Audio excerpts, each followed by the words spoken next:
Hey, my name is Ezekiel, and my favorite movie last year was Super Mario Brothers. Hi, this is Robin Price. My favorite movie of last year was Barbie. I thought that it was very well done. I also really enjoyed Are You There, God? It's Me, Margaret. By the way, the host of this podcast is a very handsome guy.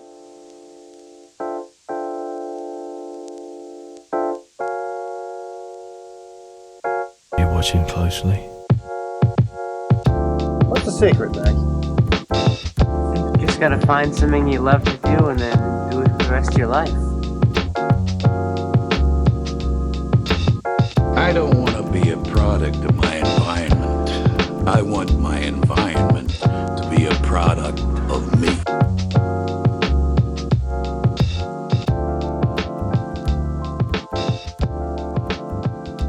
Hello, and welcome to The Establishing Shot, a podcast where we do deep dives into directors and their filmographies. I am your host, Eli Price, and we have a really fun episode today. We are not going to be doing anything in our current Spielberg series covering the films of Steven Spielberg in the 70s and 80s. We're going to take a quick break from that because as someone who has to take some time to catch up with 2023 films that I didn't get to see in theaters because either I didn't get to it or they just didn't show in my area, I have been spending some time catching up with a ton of 2023 films. So today we're going to do a best of 2023 episode. I'm going to share my favorite films of the year. I am going to talk about performances and cinematography that I liked, all that sort of stuff.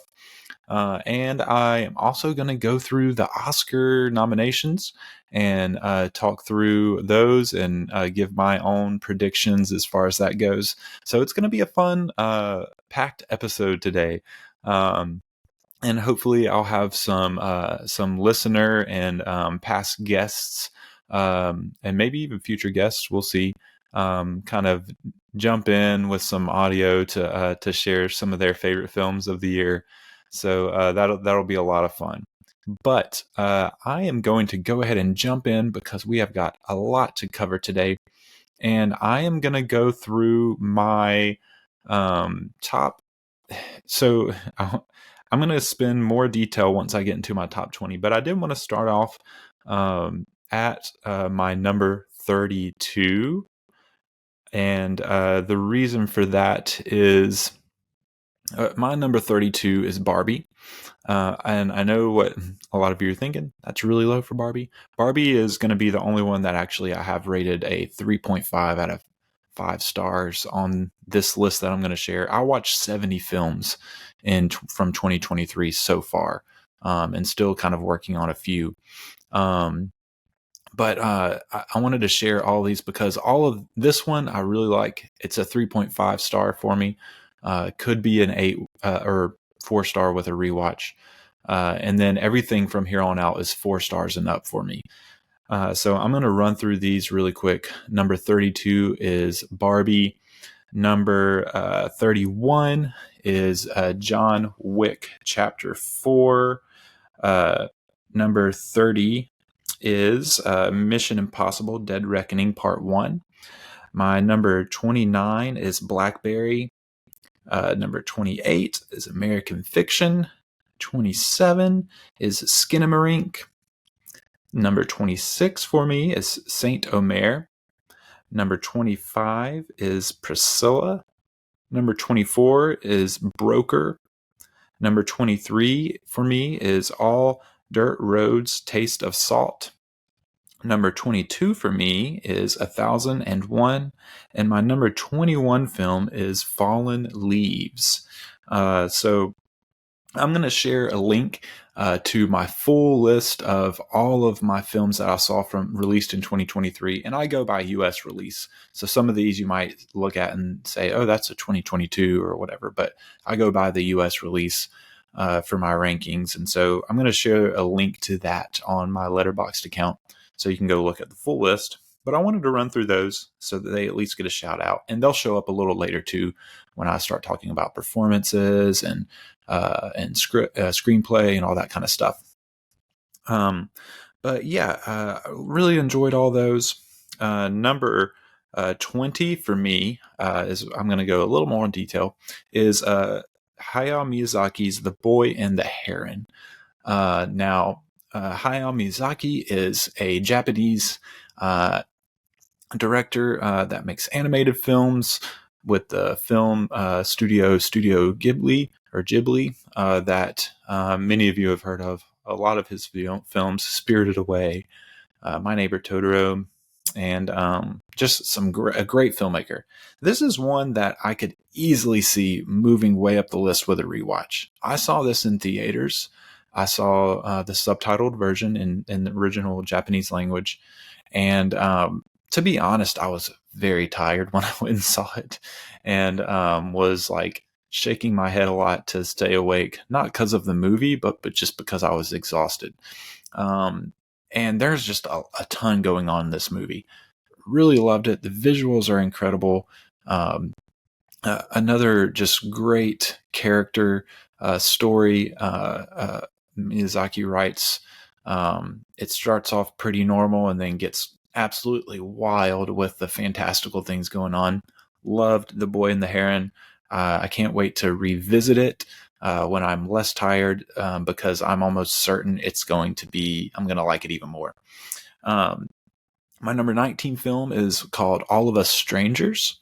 It is by Andrew High, and yeah, it's I cried in this movie. I'm gonna be honest. The end of this movie didn't necessarily work for me. It had me all the way up into the end, and it could have easily been a 5-star movie for me if it wasn't for the end. But just deeply emotional, exploring some hurts of a man, a gay man that is dealing with the loss of his parents, loneliness and depression. And I'm not going to get too in the weeds because this movie was a surprise for me. And I don't want to give too much away if you haven't seen it. All of Us Strangers. My number 18 film is by director Kelly Riker, and it is called Showing Up. It stars Michelle Williams. It follows an artist, a sculptor. It's a very relaxed, low key movie.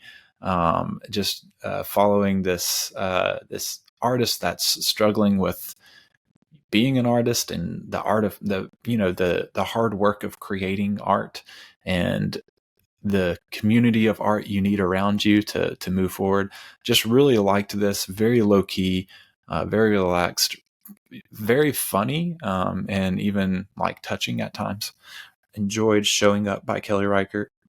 My number, this is going to be, well, it's not going to be the first Best Picture nominee I've mentioned because I had American Fiction earlier on my list and Barbie. But this is, this is another Best Picture nominee. It's going to be my number 17, and it is The Zone of Interest by Jonathan Glazer. Really, really, really incredible filmmaking in this one. I'm not sure it entirely worked for me. It's a very haunting film in the sound design. You are in a family's kind of little house and property right outside of Auschwitz. The husband is the man that leads and runs Auschwitz during the Holocaust, and you hear all the sounds of the atrocities kind of faintly in the background, but you don't see any of it. And there's just this family. The way it's shot is very kind of documentary just really a really haunting movie, kind of unlike anything I've ever really seen before, especially in the sound design. Really, really good. I wish it would have worked a little bit more for me, but yeah, really good. Hello, my name is Ian Naudet, and my favorite film of 2023 was David Fincher's The Killer. My number 16 film is The Killer by David Fincher. I just loved this movie. It's like a masterclass in uh, in voiceover. Michael Fassbender stars in this as a hitman who messes up at the very beginning with a hit, and it spends the rest of the time trying to hunt down some people that were trying to stop, end him because he messed up. Really, really, really good movie. Really, just incredible action. Um, Incredible voiceover work by Fassbender. It's a very like physical performance because he is doing a lot of acting off of the voiceover that's playing over the action, and over just watching him. Just a really, really good movie, fun to talk about afterwards. I talked about this one with some friends, but really enjoyed The Killer by David Fincher.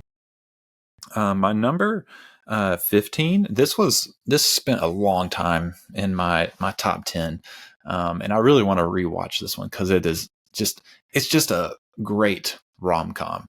And it is by Rain Allen Miller, and it's called Rye Lane, Rye, Rye Lane. And you can watch this on Hulu. That's where I saw it.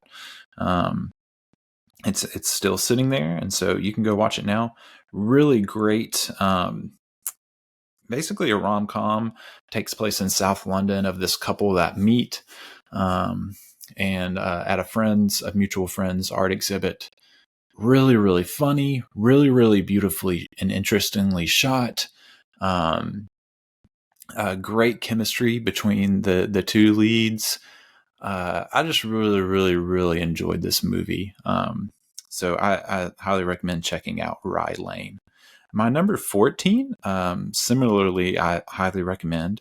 It's currently showing on Showtime, but it's called You Hurt My Feelings, directed by Nicole Holofcener, starring Julia Louis-Dreyfus, and she plays a writer that overhears her husband saying that he doesn't really like her most recent book. It's her first novel, and she overhears him and feels betrayed, and doesn't know what to do. And it's just, for one, it's a great cast. There's a lot going on with the side characters too. Really funny, and it's this kind of like very contained world, upper middle class drama comedy that you just don't get a whole lot of anymore. And I even found like several parts very, very touching. So I really enjoyed You Hurt My Feelings. My number 13 is May December by director Todd Haynes. This one has Nicole Kidman. Not Nicole Kidman. It has Natalie Portman and Julianne Moore. Nicole, I keep saying Nicole. I don't know why. Natalie Portman plays an actress who is visiting with Julianne Moore's character Gracie and her husband in the movie Joe Yu, played by Charles Melton. Gracie, the Julianne Moore character, was a sex offender. She she did some time. The Charles Melton plays the student of hers that she kind of had a relationship with, and then they end up getting married, which is kind of, I guess, loosely based on a real event that happened. But Natalie Portman is an actress who is going to be portraying her in a movie about their story coming up, and she's just kind of studying them. Very, very interesting examination of acting, the endeavor of acting, of making movies about real people's real life. Really, really incredibly written movie. May December, I highly recommend seeing it. It's on Netflix, so you can check it out there. My number 12, this may be surprising to some people, but because it's a lot of people's number one. My number 12 is Oppenheimer by Christopher Nolan. Now, I haven't done an episode on this yet. I will in the future. It might have to wait until I'm done with my Spielberg series because I've already got all of that scheduled out. But I do plan on doing a deep dive into this to go along with my Christopher Nolan series that I've done. Oppenheimer, for me, is a really incredibly well-made film. Like I said, all of these, this one is a 4-star movie for me out of 5. It's incredibly well made. It's my number 12 out of 70 on the year. So it's not like I don't like it. It just probably like it a little less than some others do. Incredible, great acting. Cinematography is phenomenal. The sound design is phenomenal. The way it's shot, great. This my my problems are just like kind of quibbles. I'm not sure the Robert Downey Jr. Strauss section necessarily works for me. I kind of struggle with it. Maybe a rewatch would make me love it a lot more. It's not anything to do with his performance, but just how that works within the narrative. And then while Nolan is doing some like really interesting visual things, narratively he's just kind of like shelling out the history. I do think it does explore the questions of like what makes a man great, what are the problems with great men, what do we do with great men, what would we do if we were in their positions. All those things are explored for sure. But I kind of think he does that better in other movies. And this one feels more dry and historical, which it is. And then my other quibbles have to do, I didn't like the score as much as many people. I found it very distracting. And I felt the same way about the editing, especially in some dialogue sequences where there's too much editing, in my opinion. There's too many cuts. And those are just quibbles that I have that I just think Nolan does better with those sorts of things in other movies. And so I just, I know he can. It's one of those things where you love a director and you know they could have done better with those things. And so those quibbles kind of knock it down just a peg. But yeah, I do love, I did really, really love Oppenheimer. The entire Trinity test sequences, just like from the start of that to the speech after the bombs drop, is just like, I mean, just top notch masterclass filmmaking, in my opinion. But yeah, that's Oppenheimer, my number 12. This is Jacob Phillips, and my pick for my favorite 2023 movie would have to be Oppenheimer. It's a little basic, but man, I really love this movie, and I'm very grateful I got to see it in theaters and experience it on the big screen with the surround sound and everything. This is one of my favorite Nolan movies, and it tells of a time in history, and it's told like only Nolan can tell it. Just phenomenal performances all around, phenomenal cinematography, phenomenal sound design, phenomenal everything. It's very well deserving of Best Picture if it does indeed win it, and I was just a major fan. Hey, Establishing Shot podcast fam. My name is JP, and I just wanted to say my favorite movie of 2023 was definitely Oppenheimer. I am unashamedly a fanboy of Christopher Nolan, and I just love seeing him at the top of his game. I also love Cillian Murphy. Just all around was just everything I wanted it to be and more. So yeah, Oppenheimer was definitely my favorite movie of last year. My number 11 is called Ferrari by Michael Mann, starring Adam Driver and Penelope Cruz, amongst others, covering the period of life in Enzo Ferrari, his career, where he is verging on bankruptcy and really trying to he's determined to win this race so he can get more funding, maybe even make a deal with another company to try to sell more cars so that he can keep racing.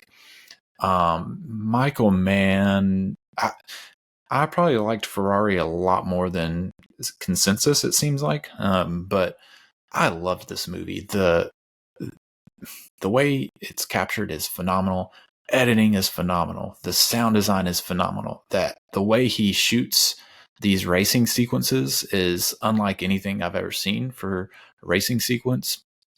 I think Adam Driver is not phenomenal, but he's very, very good as Enzo Ferrari with his fake Italian accent and all. And I just found, I don't know, I found kind of a grace note in the way Michael Mann ends it. It's a flawed man that's struggling with his calling in life, and being committed to his calling versus his family. It's a kind of a common theme with Michael Mann movies, and I think there's a bit of a grace note here that isn't necessarily in others of his. At the end, I just really, really enjoyed this movie. It's just like, it's very fun. It's very emotional. Penelope Cruz really does a lot to kind of hold this movie together and make it work with her performance as Enzo Ferrari's wife, Lara. And man, I don't know. I just really, really loved this movie. It was phenomenal. My number 11. Hi.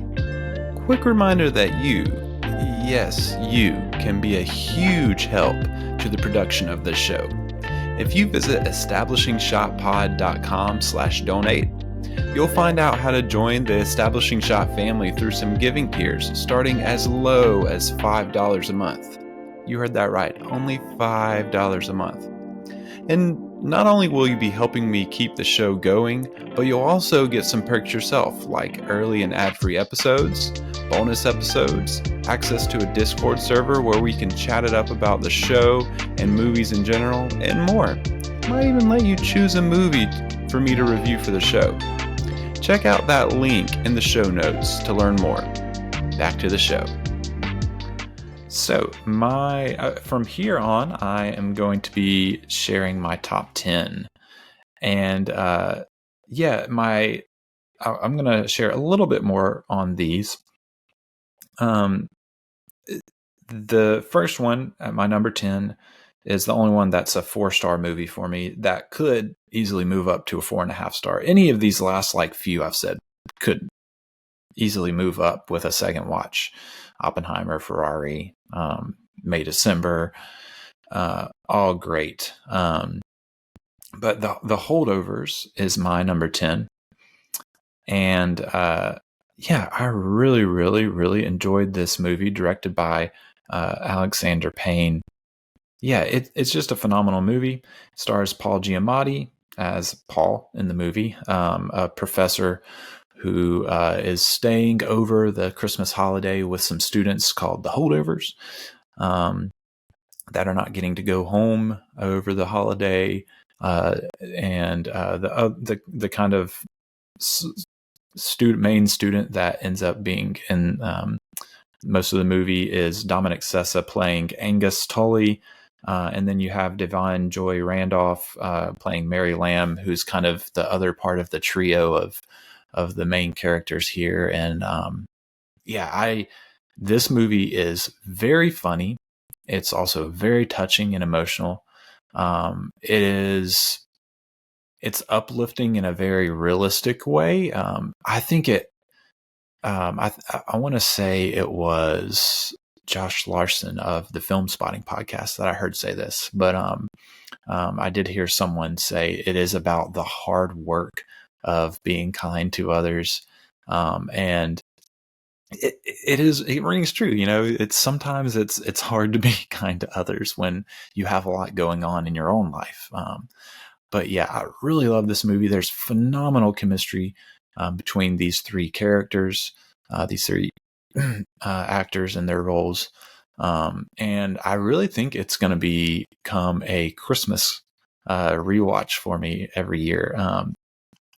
It takes place over the Christmas holiday, so it's a perfect Christmas movie. And it has that 70s movie dramedy feel to it that is just I don't know, kind of nostalgic, even though I'm not from that time. It still feels like it's from a time in the past, and it's great to watch those movies. And this is a new movie that has that feel, which I love. Um, Dominic Sessa this is his first time acting, and he's a revelation, phenomenal. Um, it's a great movie. The Holdovers by Alexander Payne, my number 10 movie on the year. Hello, Eli Price, the Establishing Shot podcast, and all of your listeners. This is Dave Lester. I have two podcasts, Veterans of Culture Wars, and also Does the Bible Say That?, where I walk through different passages of the Bible, talking about what it says and what it means. My favorite movie of 2023 was The Holdovers with Paul Giamatti. I think this is going to be a new Christmas classic, just an excellent film from Alexander Payne, who I've been a fan of for a very long time. Election, About Schmidt, Sideways, The Descendants. We can forget about Downsizing, just forget that exists, but look at the rest of his filmography. An amazing director, and this is just an incredible movie from 2023. I do think that Oppenheimer is going to win Best Picture and is going to sweep a lot of awards categories. But if there were justice in this world, I think The Holdovers should win that. All right, great podcast here on the Establishing Shot. Bye bye, everybody. Hey, this is Michael Osborne from the Famous and Gravy podcast. I saw your call out on Threads. I'm going to go with The Holdovers. Was the best movie I saw released this year. I think it was released this year. Now I'm realizing maybe it was last year. Okay, if I screwed that up, I guess I just want to say, like, Alexander Payne has always been somebody who has my attention, basically ever since Election. And I actually had kind of low expectations for Holdovers. I just thought it was going to be boring. And there was something about it that carried me through. And I guess hats off to Paul Giamatti. But anyway, Holdovers is my vote. Thanks for taking the call. Hope this makes it onto the pod. And no worries if not. My number 9 movie is Godzilla Minus One by Takashi Yamazaki. This movie I saw it, first of all, I saw it in theaters. And I'm so glad I did, because it is big. I mean, it's Godzilla. It's big. It's loud. And it's just a movie that just like begs for you to see it on the big screen. And man, did I love this movie. The storytelling is simple but phenomenally well executed. And it really kind of follows a similar structure as the original 54 Godzilla. It's post World War II, post the bombs of Hiroshima and Nagasaki.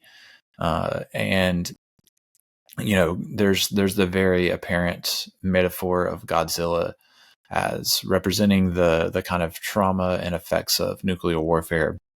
But yeah, it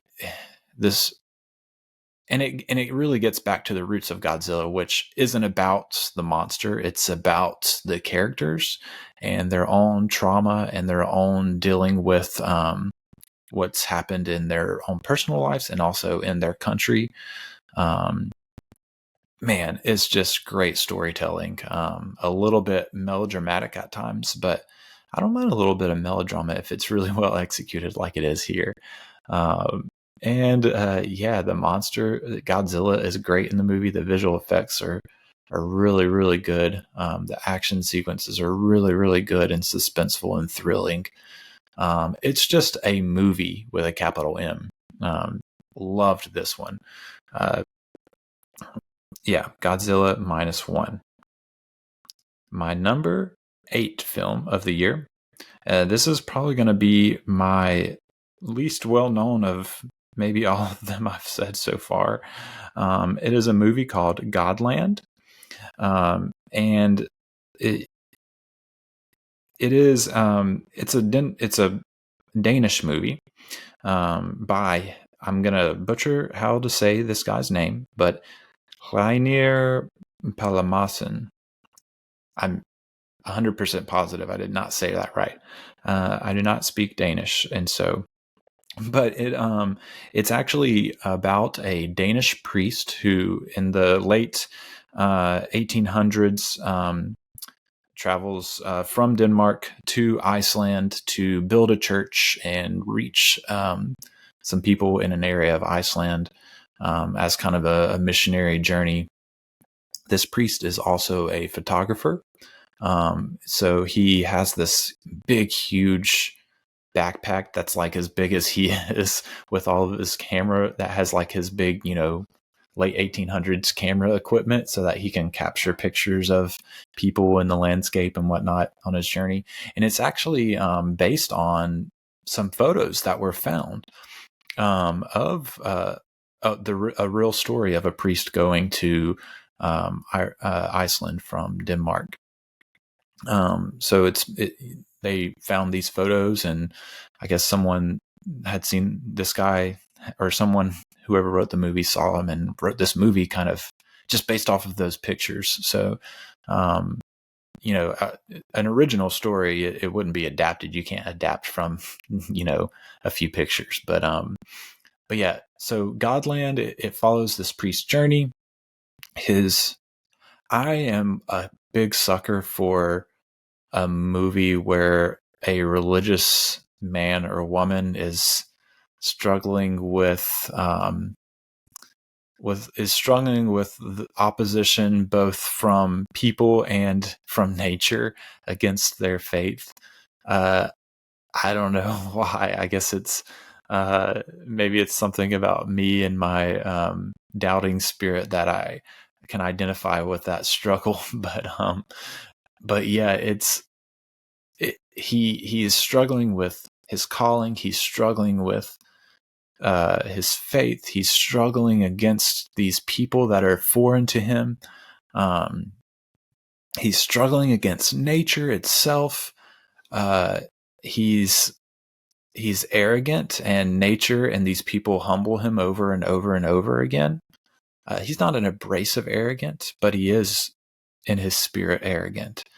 And so I love the narrative here. It's very, very, very character driven as far as that goes. And then it's just, man, it is one of the most beautiful movies I've ever seen. Shot in Iceland and Denmark, and it is just beautifully shot. It's in that kind of Academy aspect ratio, so you get a lot of height in the picture instead of the widescreen, the width, but you get that height that is really good for capturing landscapes and horizons. And man, it's just a beautiful movie shot in a beautiful place. And on top of that, a narrative that just is that I'm a sucker for. So I really, really enjoyed this movie, Godland. You can watch it. It's on the Criterion channel. It's streaming there. So you can check it out there, or probably rent it on Amazon or Vudu or wherever.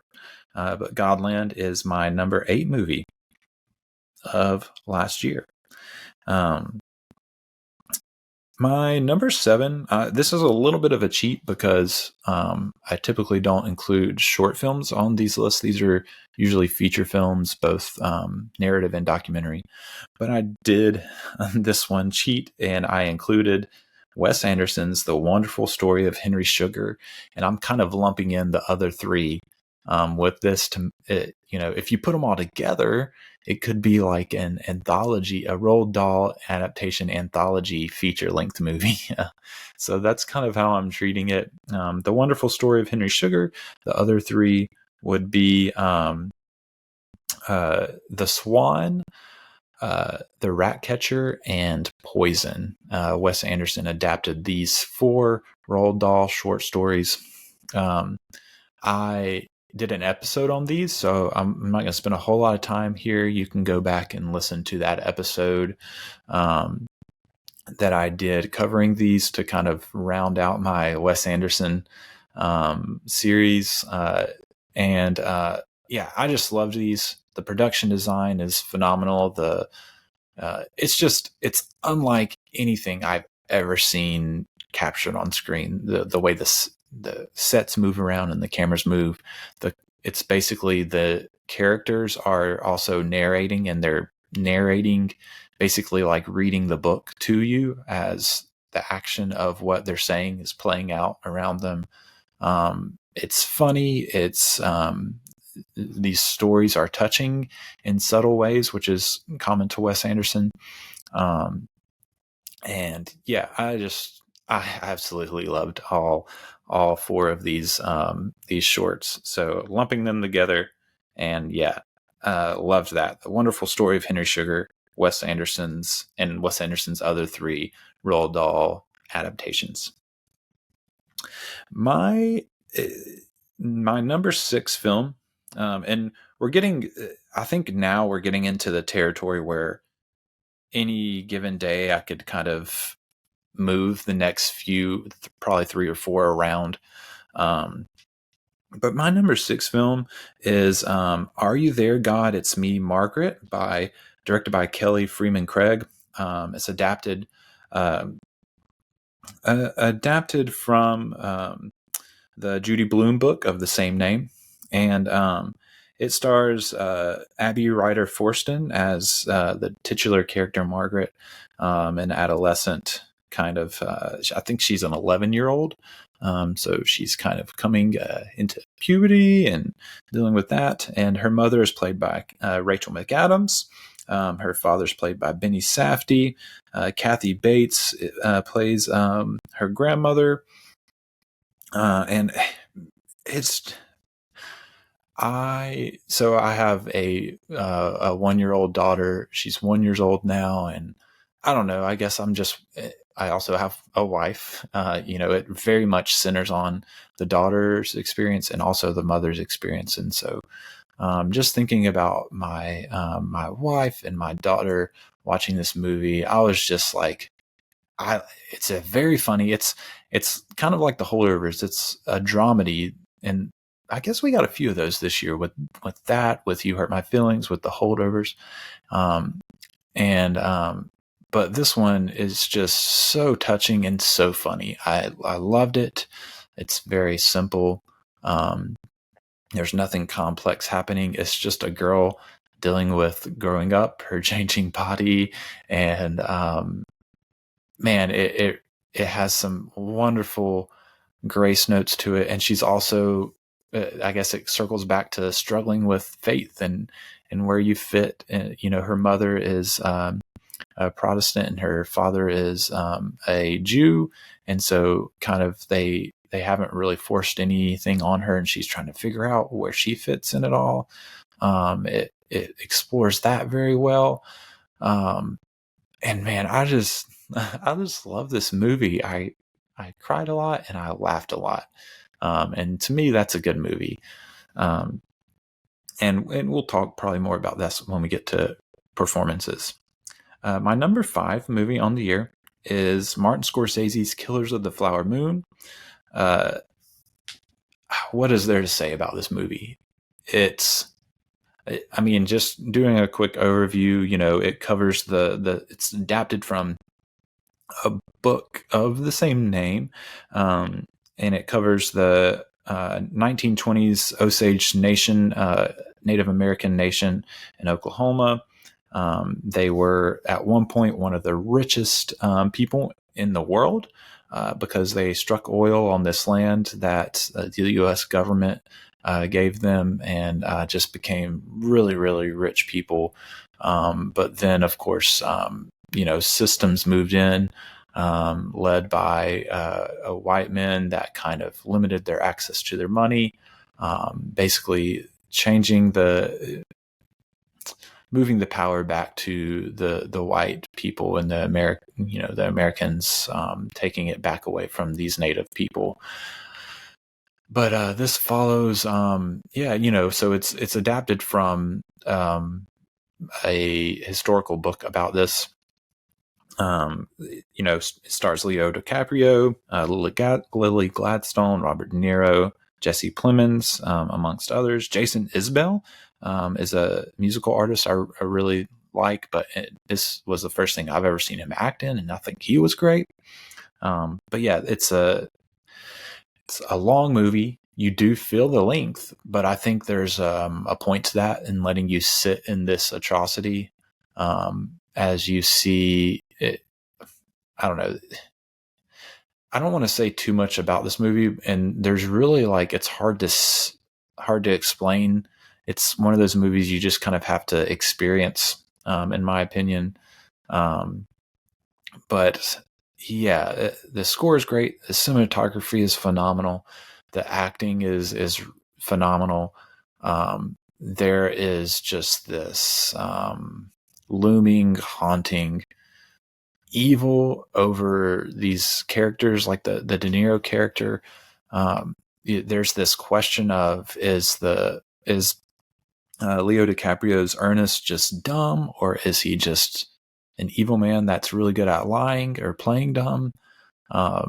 There's the question of Lily Gladstone's Molly, the native character that marries Leo's Ernest, and what her motivations are and how she's dealing with all of this loss of her family around her.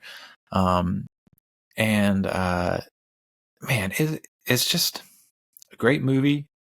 And then there's a choice made at the end that I will not spoil, that just like tops it off and makes it self-aware and profound, even more profound, acknowledging the perspective that it's being told from, acknowledging the limitations of a non Osage person making this story. It's just it's so good. I could spend forever talking about this movie, but I don't think I will do that. Uh, yeah, so that's my number 5. My number 4 movie is the by French filmmaker Justine Triet, and it is called Anatomy of a Fall. It stars Sandra Hüller, who's also in The Zone of Interest, and Sandra Hüller. The son, who's another prominent character, is played by Milo Machado Grainer. Great child performance, I think. And the husband, am I missing him on here? Where is his character? Is played by Samuel Theus, and he's not in it a whole lot, but yeah, it's basically covers a woman who is suspected of her husband's murder. It's a French courtroom drama. It doesn't spend the whole time in the courtroom. A lot at this house that they're in France, in the French Alps, I believe. She's German. He's French. They speak to each other in English. It's this very interesting exploration of what's amazing about this movie, I guess, is, of course, wonderfully shot, fantastic screenplay, I think, phenomenal acting. But what's most interesting about this movie is it is a French courtroom drama. It kind of, you would think, would be centered around being like a whodunit, like did she do it, did she not do it? And there are those elements there, but what's most interesting is that it's very much centered on and focusing on their marriage and their relationship and kind of who she is as a person. She's not the best person in the world. Like, you don't walk away like, oh, I really liked her as a character. But yeah, just kind of exploring the nature of marriage and the nature of truth and arguments in marriage. And yeah, it's just really well written, very thought provoking. It's one of those movies where, you watch it with your significant other, and there's conversations probably to be had afterwards. But yeah, that is my number 4 movie, Anatomy of a Fall. My number 3, we're circling back around to Wes Anderson, and my number 3 movie is Asteroid City. I also did a full deep dive episode on this movie, so you can go back to that episode if you want to just hear all of my thoughts and about the making of the movie and all that. But Asteroid City is just, it's a very fun movie. It's a very emotional movie, in my opinion. Wes Anderson is just kind of he just, he's just right up my alley. The wit and the dryness and the subtle emotional, like, deep layers that are hidden right there underneath the surface is just my thing. The production design of this little asteroid city town is so fun and interesting and funny, and yeah, it's fun. The acting is great all around. A huge ensemble cast with Schwartzman as the lead. Scarlett Johansson plays kind of the main supporting character. I mean, you can go down the list with Tom Hanks and Jeffrey Wright, Tilda Swinton, Bryan Cranston, Edward Norton, Adrian Brody, Liev Schreiber, Rupert Friend, Maya Hawke, Steve Carell, Willem Dafoe. You can just keep going with all of these actors. Huge, great cast. And I don't know what it is. There's a couple of moments towards the end of this movie. It's a layered movie. It is. I'm trying to think of how I described it in the episode. It's like it is a telecast kind of documentary that is telling the story of a director of this play, and also that's being like portrayed within this TV broadcast that has a narrator in Bryan Cranston. And then on top of that, you jump into Asteroid City itself, which is a play, but this is like a dramatization of the play. It's just, you've got like all these layers, which Wes Anderson does so well. So I think the writing is phenomenal to make all these things fit together. And I don't feel like you get too lost in all of that. And then on top of that, it just has these notes of, I don't know, just kind of exploring what it's very much like asking like what is acting and what is filmmaking, but it applies in that way, but it also just applies to life. One of the lines said to a guy is just keep telling the story. You're doing it right, because he's just not sure about his part. Am I doing this character right? And he says, you're doing it fine. Just keep telling the story. And I don't know, that part really gets me. And there's this conversation with Margot Robbie makes an appearance, and there's a conversation with that character at the very end that I find very like touching and emotional. And this is not going to work for everyone. It's Wes Anderson. He's just, you get him or you don't, kind of thing, or maybe you understand, but it just doesn't work for you. But I loved Asteroid City. I think it's just I don't know. It was one of my favorite of the year. One of those that I returned to and saw again after seeing it in theater. Hello, Establishing Shot listeners. This is Chase Ables. You might recognize me from the Isle of Dogs episode or the Wes Anderson Roald Dahl shorts episode, calling in to share my favorite movie from last year, which I guess in keeping with the two episodes that I was in, was by a country mile, Asteroid City. At least as far as movies that I've seen. There's still several that I want to catch up on, but I really, really loved it. I mean, if you want to hear more praise for Asteroid City, Eli's got an episode on it in the podcast feed, so go listen to that. But really fantastic. Loved that movie. And I suppose an additional shout out, I think Oppenheimer's going to win Best Picture. And I do think that's the right call there. So, My top two, these, up to this point, I've been in 4.5-star movies. These top two for me are I've seen them both twice, once in theaters, once at home. They're both 5-star, 10 out of 10 movies for me. And I could probably flip them back and forth either way. My shirt kind of gives you a hint at my number 2. Yeah, my number 2 is Spider-Man Across the Spider-Verse, the animated film directed by Joaquim Dos Santos and Justin K. Thompson and Kemp Powers. This one is obviously an animated film. We had the first of this kind of trilogy that's going to come out a few years ago. It's been like 5 years ago, or I think at this point, 5 or 6. I think it was 2018 or 19 or something. But yeah, Into the Spider-Verse was the first one. This is Across the Spider-Verse.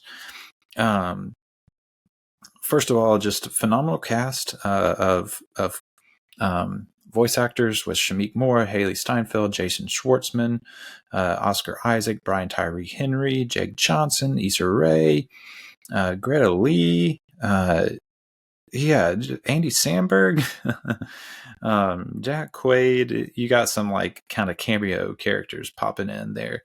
Donald Glover makes his little cameo. But yeah, these movies, these Spider-Verse movies, to me are just top notch. Like I think these are the best Spider-Man movies. I think these might be the best superhero movies that have ever been made. They're sprawling, they're huge, and yet they stay to the intimate core of the Spider-Man character and his story. This is the Miles Morales Spider-Man is at the center of this story. So that's cool. His kind of story is a little unique in the Spider-Man, I guess, just amongst all the Spider-Men or Spider-Mans.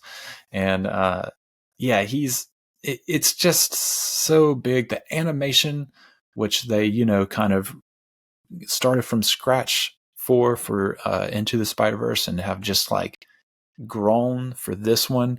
It's just phenomenal. You have the different art styles when you're in the different universes. I love the watercolor world of Gwen Stacy, Gwen Stacy's world. The Mumbattan, which is the Mumbai Manhattan kind of India world, is really really fun. You've got the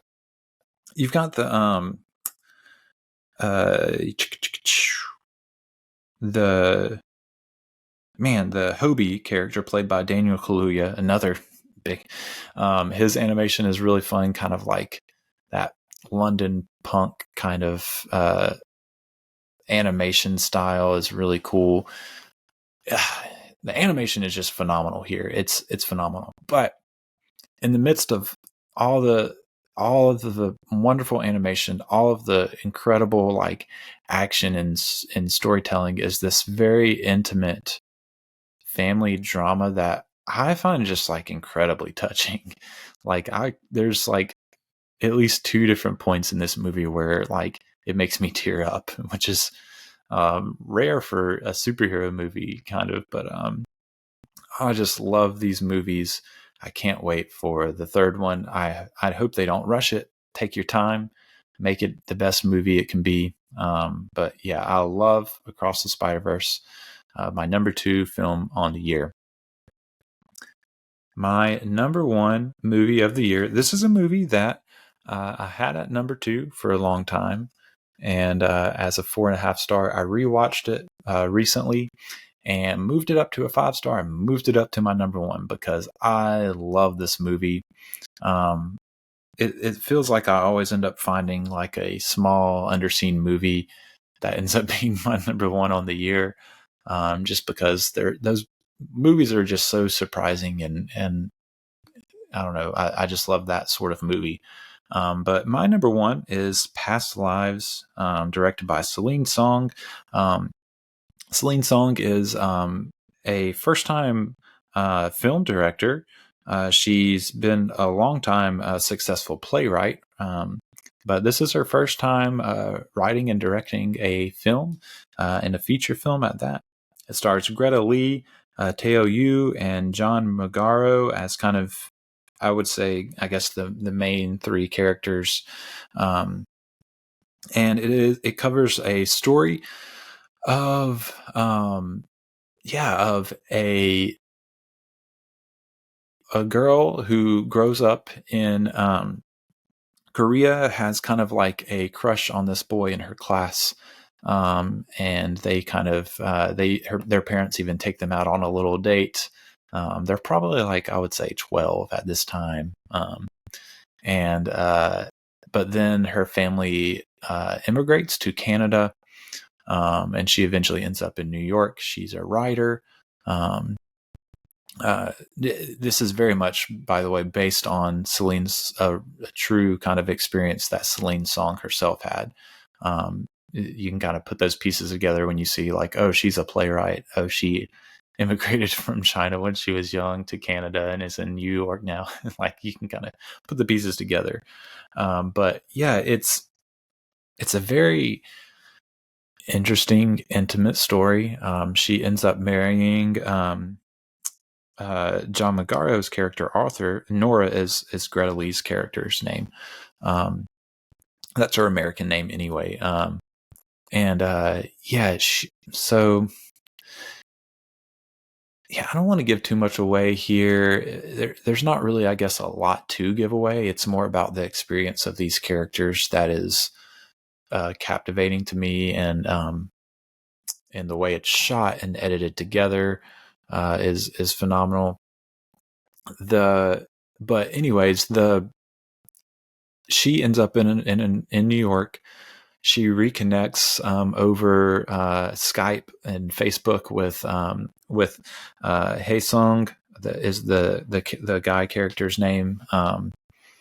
Her childhood, kind of crush, and they spend a lot of time kind of over the internet, with Skype calls and messages, corresponding, and there's kind of, a rekindling of a past crush developing, and they just can't come to a point where he can come to America or she can go back to Korea.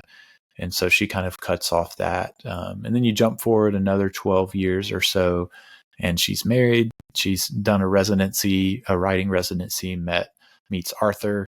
They get married, and Haesung has decided to take a vacation and come to New York. And they spend some time together. You kind of realize like he's coming to New York to kind of figure out what he lost with Nora. Was there anything there?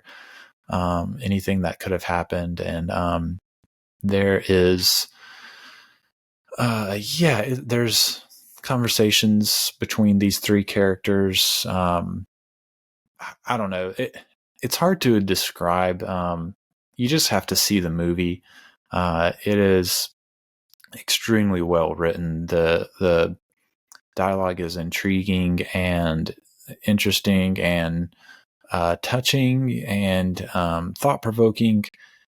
I just love this movie. It makes me smile and it makes me cry. And again, I love that in a movie. If a movie can make me laugh and smile and cry, and feel sad and hopeful, and devastated and all of those things at the same time, I'm just going to love it. And man, this movie too is just, it's incredible to see someone who is a playwright come in and make their first, like, she wrote and directed this movie. The way she handles the camera, it's just incredible. She's patient. She knows when to hold a shot on a character's face. She knows when and exactly where to put the camera, how fast or slow to move it. I think it's an incredibly well-made movie for a first-time director, and Celine Song. Past Lives, I can't recommend it enough. My number one movie of 2023, and that is going to wrap up my best of 2023 top films. Again, I'll drop a link to my full ranking of all 70 films I've seen, and there might be even more. I'm watching a few more, hopefully before the Oscars. Yeah, check that out. Share with me your favorite films. I've had some listeners. You've probably already heard. This is stuff I'm going to add in post-production, so I'm not exactly sure. You may or may not have already heard some listeners and past guests share their favorite film or films of 2023. And so, but I'm going to take this moment to share a few more of those.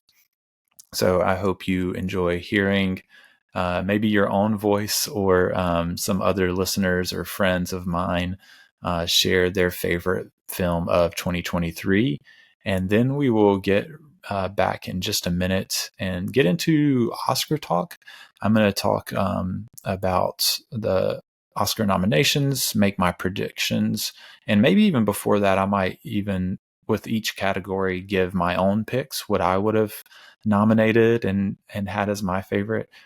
So that'll be a fun endeavor. So it'll kind of be Oscar picks and predictions, and also like if it was the Eli Oscars, the Establishing Shot Oscars, what would have gotten nominated and won.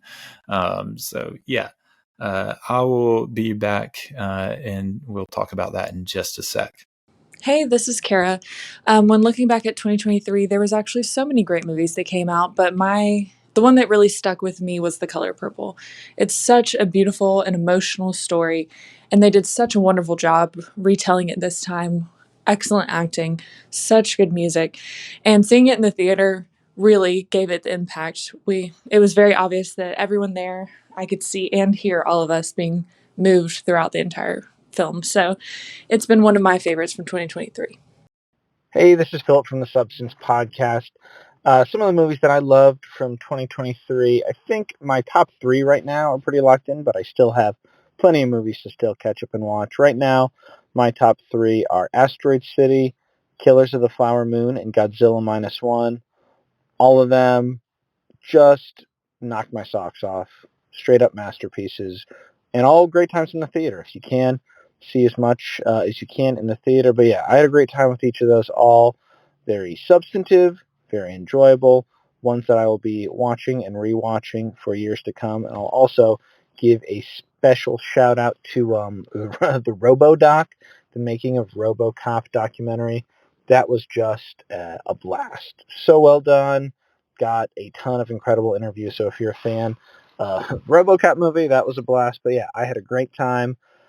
So many movies that I missed out on, but those 3 were at the top of my list. It was a great year for movies, and I do look forward to catching up with everything I missed. Hey, we're the West Sisters. My name is Chasa West. And I'm Charlize West. We had so many favorite films that were released in 2023, but we narrowed it down to just 8. Okay, here we go. Barbie. Dungeons and Dragons: Honor Among Thieves. Megan. Mission Impossible: Dead Reckoning. Spider-Man Across the Spider-Verse. The Little Mermaid. The Marvels. And The Other Zoe. Hi everyone, my name is Zachary Lee. I appeared on the episode of The Establishing Shot where I spoke with Eli about The Dark Knight Rises. Had a great time.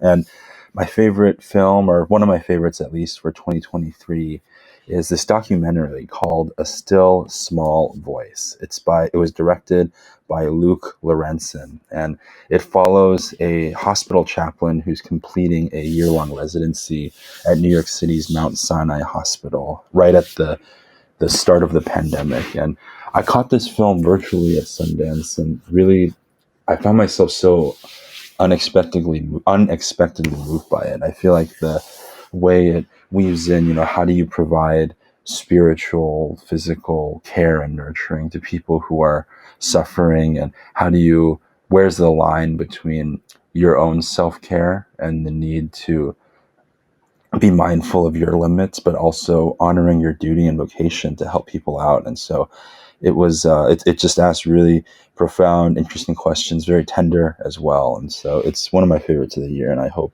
you check it out. Thanks so much for a great year of episodes, Eli, and looking forward to more content from you.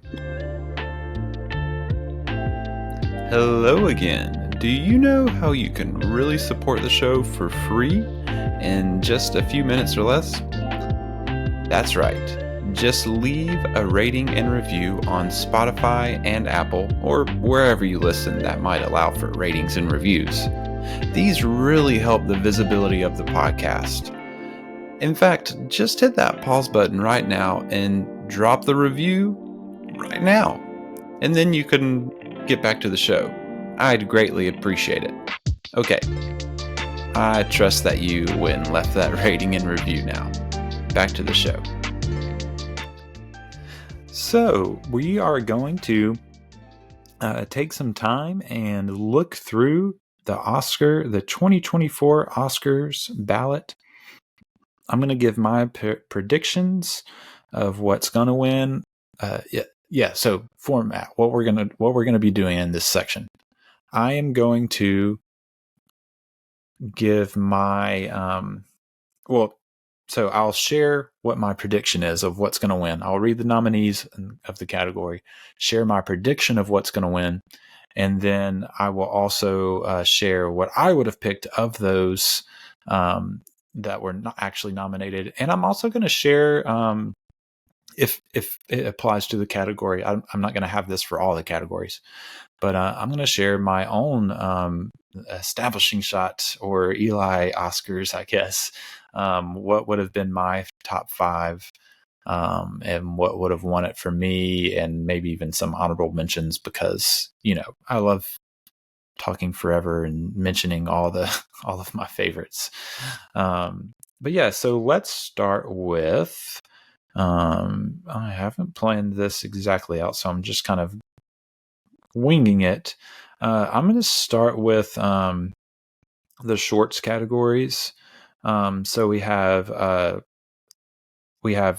let's start with documentary short subject.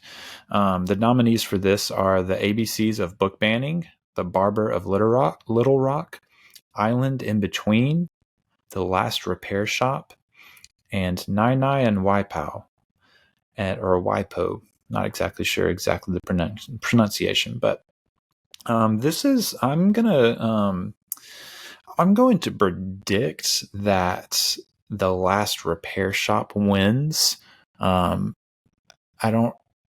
A lot of these like lesser categories, I don't have a lot of basis for why I think that. That's just kind of like when I was looking at these. That's kind of what I thought. I have seen The Last Repair Shop and Nai Nai and Waipo. Of these, I haven't seen the other 3. Didn't see a ton of short films, especially not documentary shorts. Didn't see enough documentaries this year. That's kind of something I want to correct this next year, is seeing more new documentaries. But if I were to pick between those 2, I would pick personally Nai Nai and Waipo. It's a very sweet movie about this guy's grandmothers that are friends and live together, and really sweet, funny, touching story that I loved a good bit more than The Last Repair Shop. But I do think that's my prediction, is that The Last Repair Shop will win. Short film animated.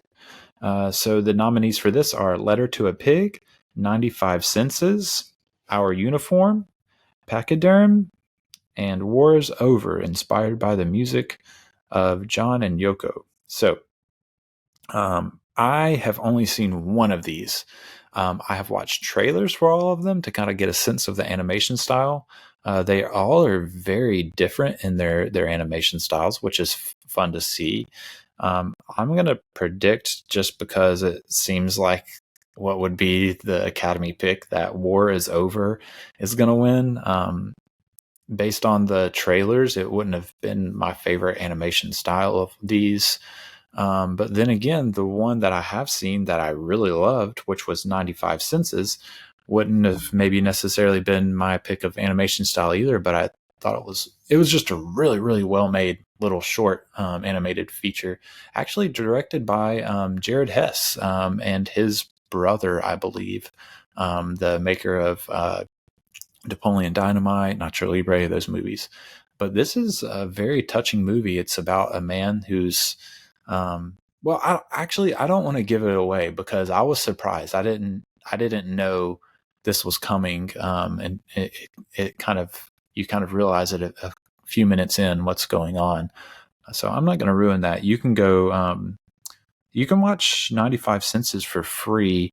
I think it's called like Documentary Plus or something like that. The other ones are all available to like rent on Vimeo, I believe, or other places. I didn't get around to watching those, but 95 Senses was very good. That would be my pick, but of course it's the only one I've seen. So, yeah. And then the other short category would be short film live action.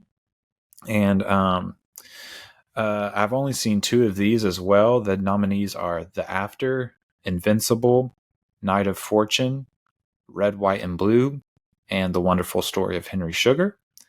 I think The Wonderful Story of Henry Sugar will win, and I think it absolutely should win, which you should know since it was, I just talked about it being one in my top 10 of the year.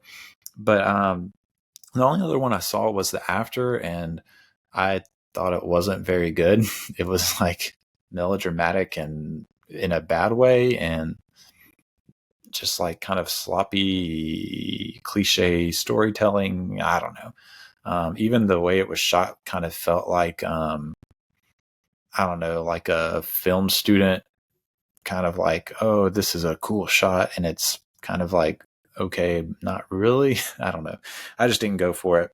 The After, it's on Netflix, as is The Wonderful Story of Henry Sugar. So if you want to go check those out.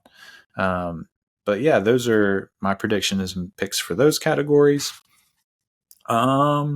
And from there, let's go to documentary feature, because this is another one that I'm going to predict that 20 Days in Mariupol wins. I haven't seen any of these except for half of 20 Days in Mariupol, which I watched some of today. I watched about half of it, and I'm planning on finishing it later today.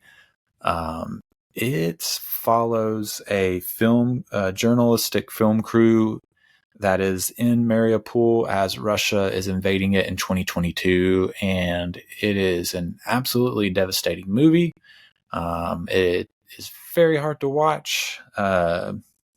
It shows a lot of the devastation, including, very graphic, violent images of civilians that have been injured or are dying, and their family members with them. And it's a devastating movie. I think it wins. It probably should win.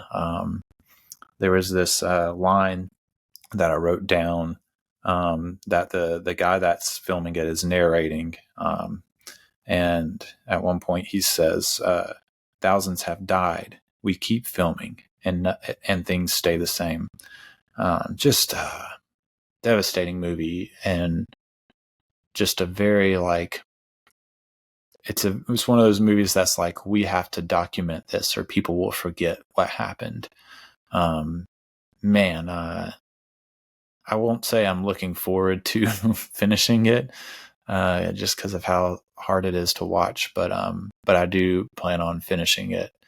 I feel like it's probably an important movie to see if you can handle it. But yeah, that would, I guess, be my pick. But I haven't seen any of the other ones. I've heard really, really great things about Four Daughters, and plan on seeing that. Maybe if I can fit it in before the Oscars. But yeah, so those are some of the categories. I'm going to go ahead and hit other categories that I don't have a lot of picks for. So let's jump over to animated feature film. I've only seen like 5 animated films this past year.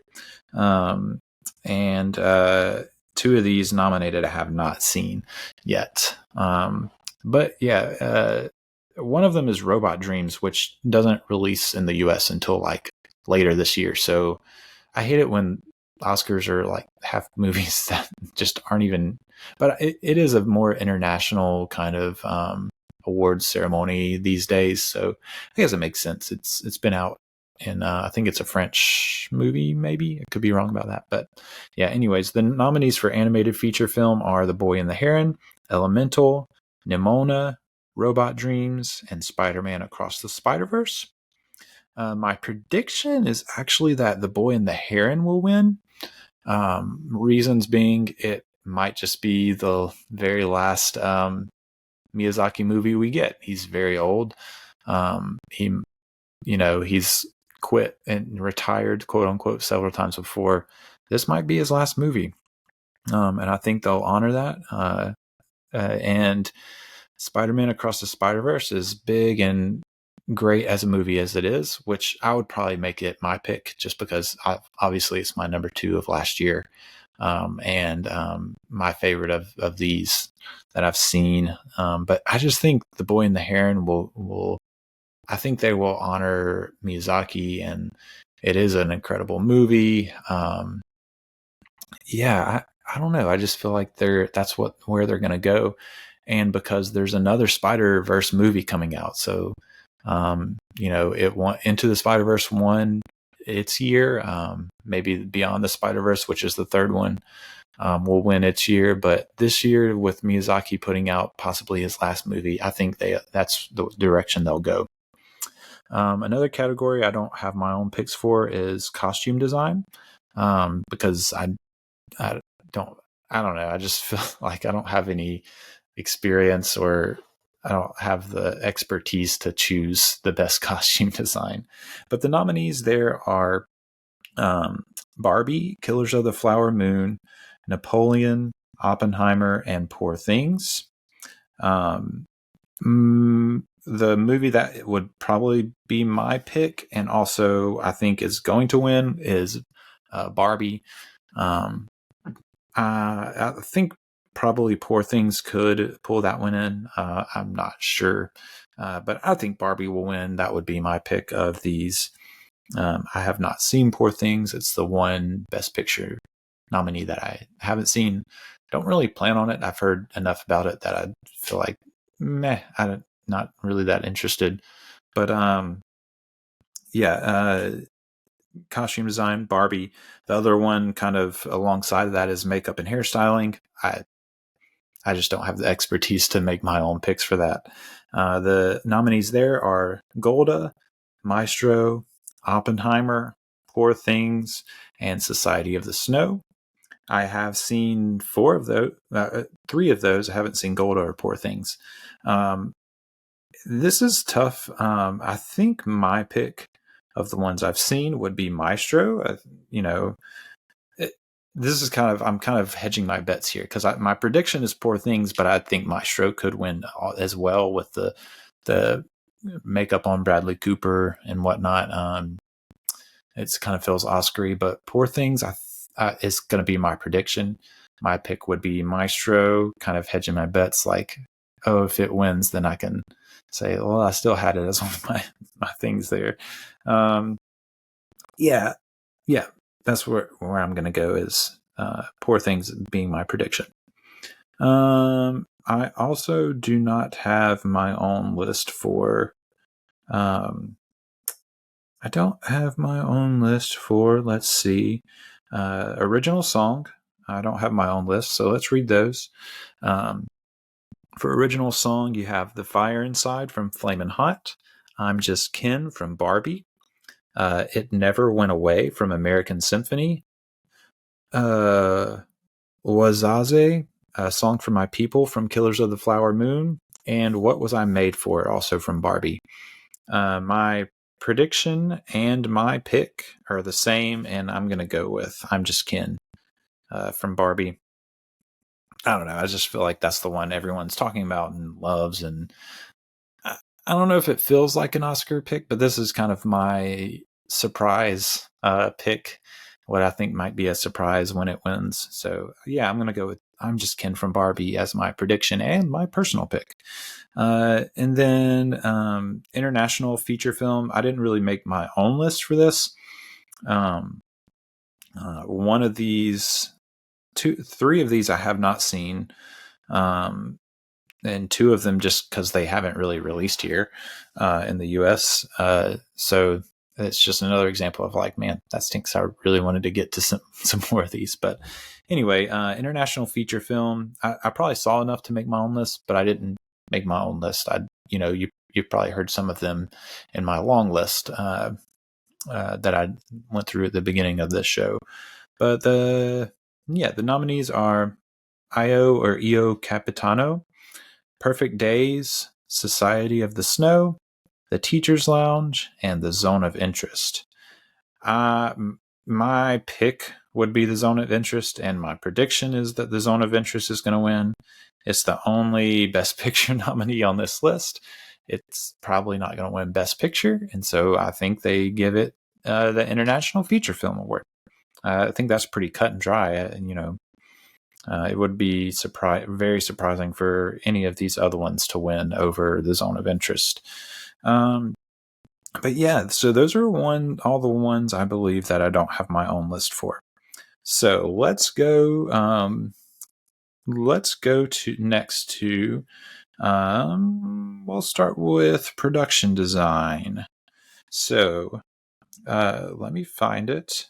The production design nominees are Barbie, Killers of the Flower Moon, Napoleon, Oppenheimer, and Poor Things.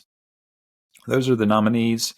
My prediction is that Poor Things is going to win.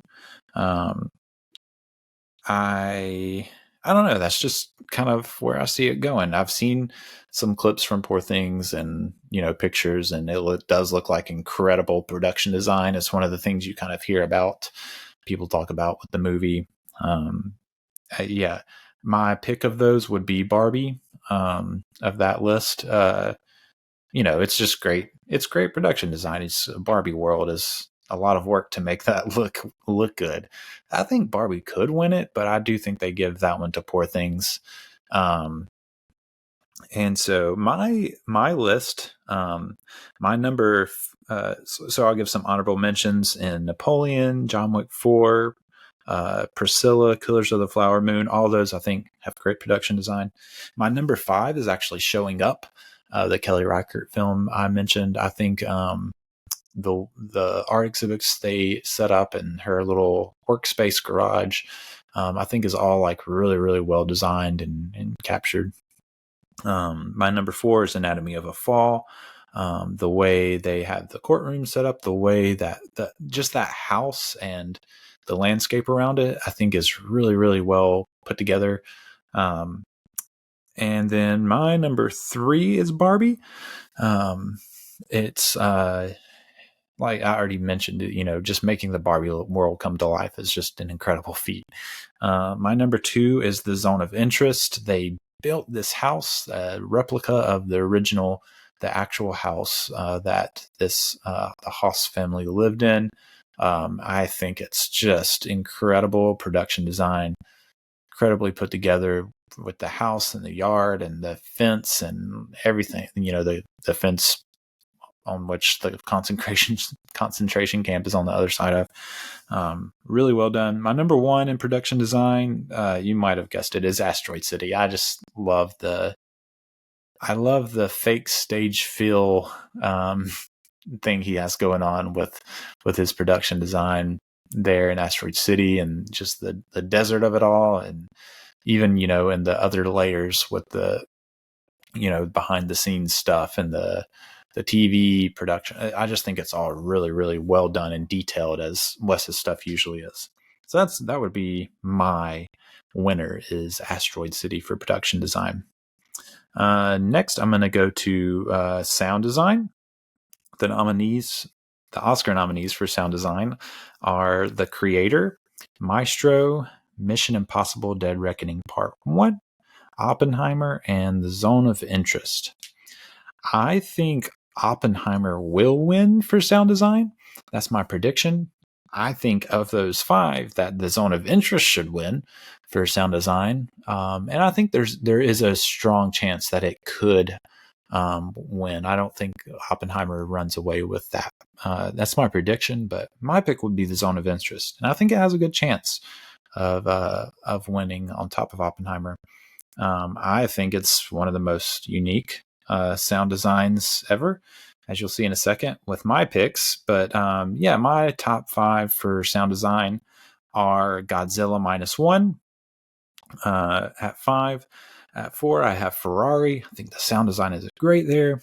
My number 3 is Oppenheimer, which I do think has really great sound design. My number 2 is actually a film that I just very briefly mentioned. It's a first-time director movie that's it's called All Dirt Roads Taste of Salt.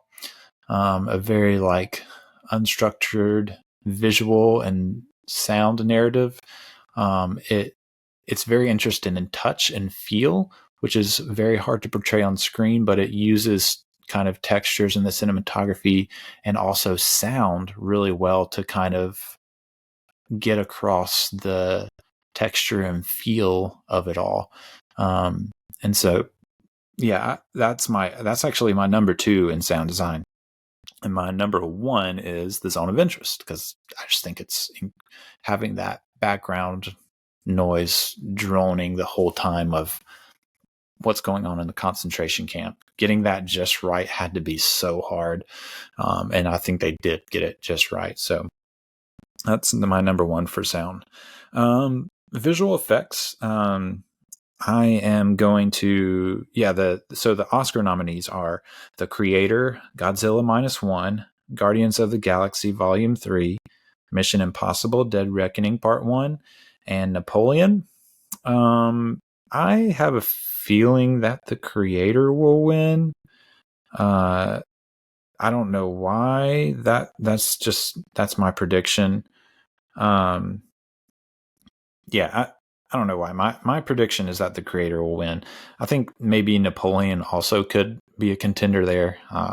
Just my feel of it all, but I'm going to say The Creator wins the Oscar.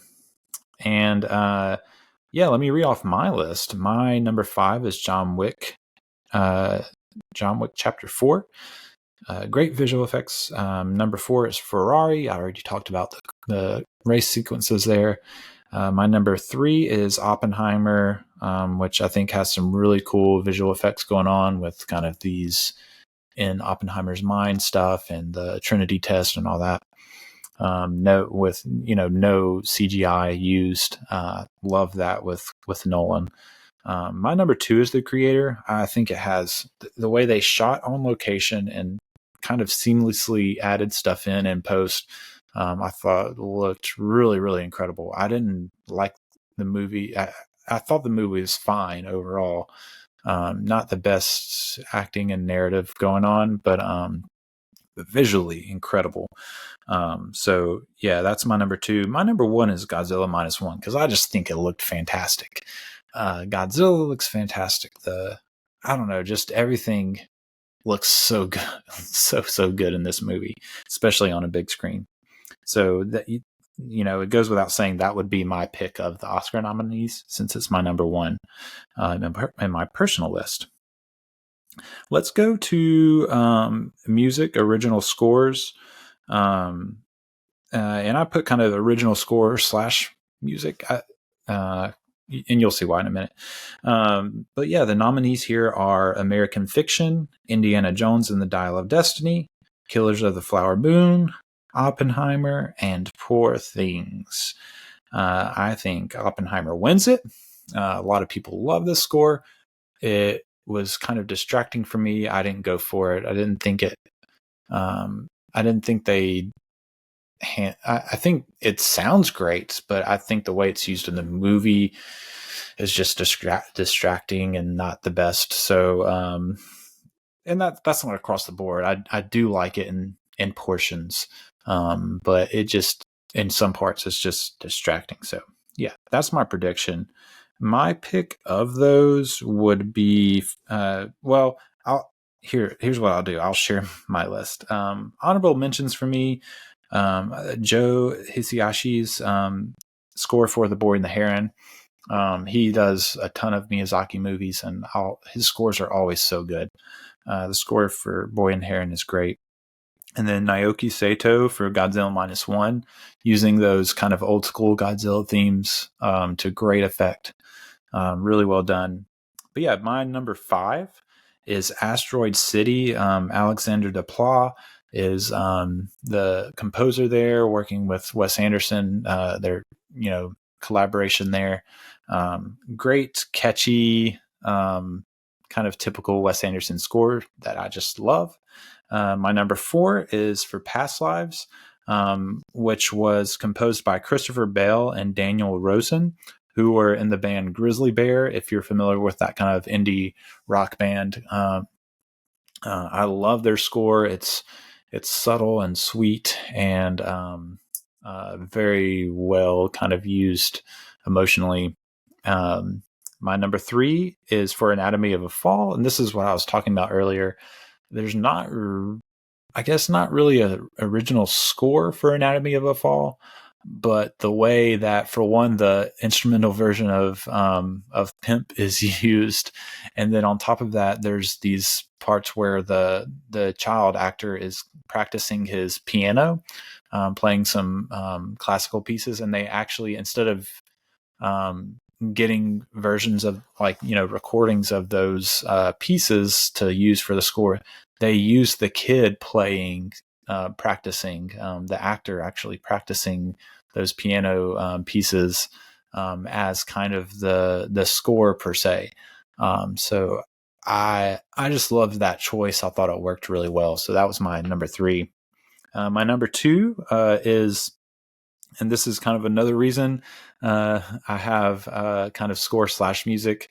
My number 2 is Into the Spider-Verse, for Daniel Pemberton's original score, which I think is phenomenal, and also Metro Boomin's kind of soundtrack music. That some of the songs that play, you can go listen to that soundtrack.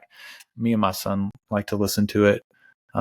It's very good. Love that score and that soundtrack. And then my number 1, which obviously would be my pick of the Oscar nominees, is Robbie Robertson's Killers of the Flower Moon score. Robbie Robertson, one of the members of the band, who passed away recently. This score is just phenomenal. It's I don't really know what to say about it. It always is doing exactly what it needs to do. It's not in your face, but it's subtle and recognizable. And Robbie Robertson has some Native heritage in his family tree, and so it was kind of a meaningful thing for him to do. Just a really phenomenal score, and that's my number 1. It would be my pick of the nominees, but I do think Oppenheimer takes it. Let's go to editing. So, nominated for film editing are Anatomy of a Fall, The Holdovers, Killers of the Flower Moon, Oppenheimer, and Poor Things. I think Oppenheimer wins it, but just like the score for Oppenheimer, I think there's some parts where the editing is great and some parts where I think it's kind of distracting. And so I didn't go a ton for the editing in Oppenheimer. And yeah, anyway, I do think it wins for editing, though. There's a lot of pieces to put together there, but there are also a lot of pieces to put together in Killers of the Flower Moon, which was my number 5 for editing. The editor, Martin Scorsese's longtime collaborator, Thelma Schoonmaker, who's a great editor. I think they put this movie together just like phenomenally. My number 4 would be Keith Fosse for Past Lives. Great editing there. It's one of those examples of you don't notice the editing a whole lot, and that's the great thing about it. But yeah, my number 3 is for Asteroid City. Kind of the editors there being Barney Pilling and Caroline Rollins. I just think, again, there's a lot of layers here, and the way they edit it together so that it's understandable and you don't ever lose your footing is just really well done. number 2 for Ferrari. The editor here is Pietro Scalia. Man, it's just the action sequences with the racing, the way it intercuts. There's this scene where their competitors are testing a car in another part of town, and Ferrari and his employees, are at mass for church, and they're all checking, and it's cutting back and forth between them checking their stopwatches because they hear the gun firing, and back to the car doing its test run. And it's just like, I don't know, it's just phenomenal filmmaking through editing. And there's a lot of that sort of thing all throughout the movie that I think is really, really well done. And my number 1 is All Dirt Roads Taste of Salt. The editor there is Lee Chatamikakul. Yeah, I butchered that name, so sorry for that. This is by a first-time feature filmmaker in Raven Jackson, kind of telling a story of a girl and a black woman in Mississippi, just dealing with loss and connections and missed connections, and I don't know. It's a very very out of sequence told movie that is very dependent on editing for it to work, and I think it's just phenomenally well done as far as that goes. I want to say, let me double check this. Maybe not. This editor has a ton of movies, and so it's she picked a great editor to work with her to tell this story, because I think it's edited together very well and would not work without that. So that's my number 1 for editing. Let's go to, we're going to do cinematography next. So the nominees for cinematography are El Conde, Killers of the Flower Moon, Maestro, Oppenheimer, and Poor Things. I think Oppenheimer takes it. That's my prediction. My pick again would, is it in my top 5? Yes, it is. So I'll go through my top 5. I have honorable mentions for The Zone of Interest. Lucas saw the cinema DP there, and Anatomy of a Fall. Simon Beaufils for the DP there. But yeah, so my number 5 is Past Lives. The DP there is Xavier Kirchner. Great, really, really great cinematography, beautiful shots. This cinematographer has worked with. I'm double checking before I open my mouth. Yes, this cinematographer worked on the Small Axe Project with Steve McQueen. And this movie and for Past Lives, just phenomenally well shot, beautiful. My number 4 is Oppenheimer, so I do have it in my top 5, although it's my prediction for Hoyte van Hoytema to win, who's one of probably our greatest, if not, or one of our greatest working cinematographers.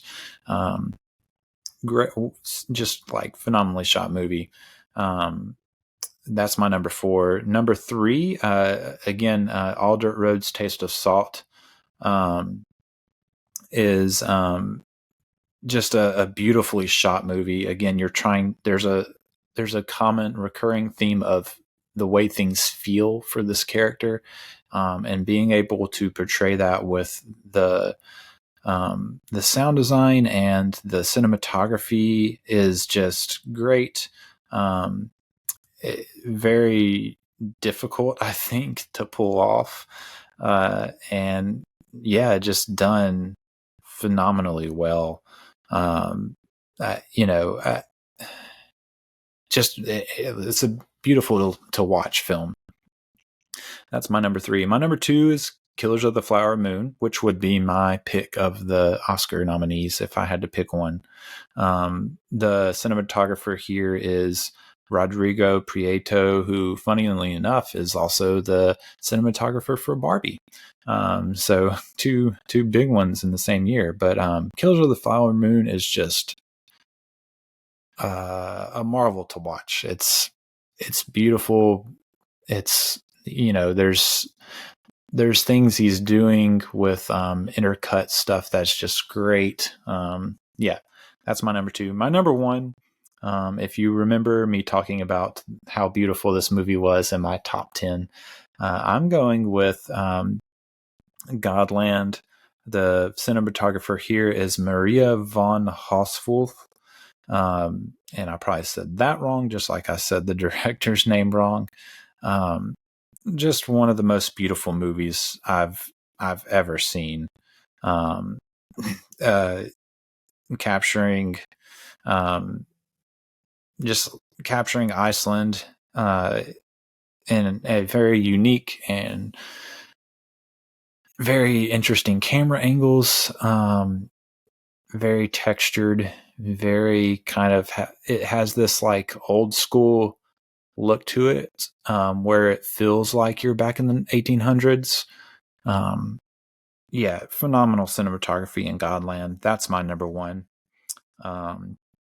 Yeah, and then let's see. We only have a few categories left. We're gonna go to screenplays. So nominees for adapted. Let's do adapted first. Which this whole Barbie thing and adapted, I don't even know what to do with that.